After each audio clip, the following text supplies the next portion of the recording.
I note that this country was founded on the notion that individual liberties and human rights should dominate over the power of government, whatever that government may be. And we have spent most of the last 240 years sending generations of young Americans overseas to fight not only for our own individual liberties and human rights, but the rights and liberties of others in other countries.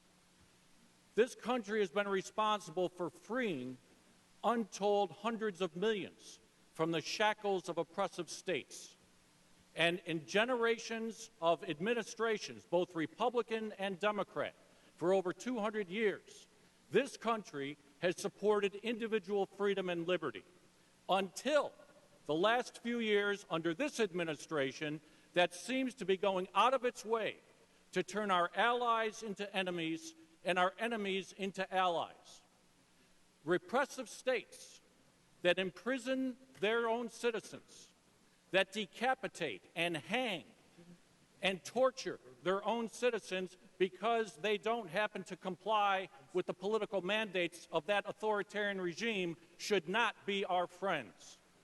This body should not be honoring a dilettante governor going on a trip to a foreign state that imprisons and tortures its own citizens in the quest for free trade, when, especially, this dilettante governor has not made a similar outreach to the many nations who count amongst their immigrants, or our immigrants, their former citizens who are now trying to make it in this country, a free country where we respect human rights and individual liberties. Mr. Speaker, I will vote against this resolution because I believe it is part of a dangerous trend that we have seen in this country over recent years to punish those countries that exercise democracy and respect human rights while rewarding countries that punish their citizens, imprison them, and torture them. Thank you, Mr. Speaker. Following question. Mr. Nojay, will you yield? I would be glad to. Mr. Nojay yields. Which country did we go to war with, and which country did Richard Nixon visit in 1972 with his hat in hand? Which country killed 58,000 of our youngsters during the Korean War? And name me the president, and what party was he the president of?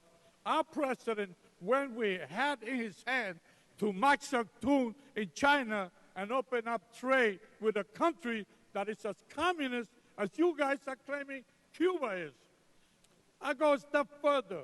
Name me the other country that chased us out of their country back in 1975. I think it was Vietnam, who killed 60,000 of our youngsters. Cuba has not killed any one of our youngsters, and you guys are just continue with a failed policy of punishing a small country 90 miles away and rewarding a bigger country that will someday will look to eat us up. Question is asked. Mr. Rivera. And Mr. Speaker. I asked my question. Let him figure it out. I already gave him the answer. Let him answer, please. Mr. Morelli. Yes, Mr. Speaker, I understand passions are running a little high. I'd ask members to remember we'll have decorum in this chamber. So let's conclude our comments so we can move to a vote, so we can move on to our other business. Thank you. Thank you, Mr. Morelli.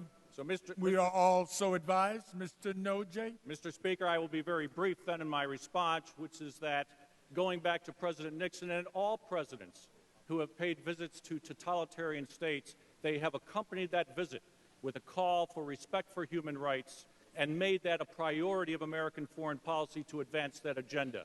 We seem to have an administration in Washington, and by the governor's own admission, his trip will not visit issues of human rights and individual freedom and asking the totalitarian regime to stop torturing its own citizens. That is the difference, Mr. Speaker, and that is why I rise in opposition to this resolution. Thank you.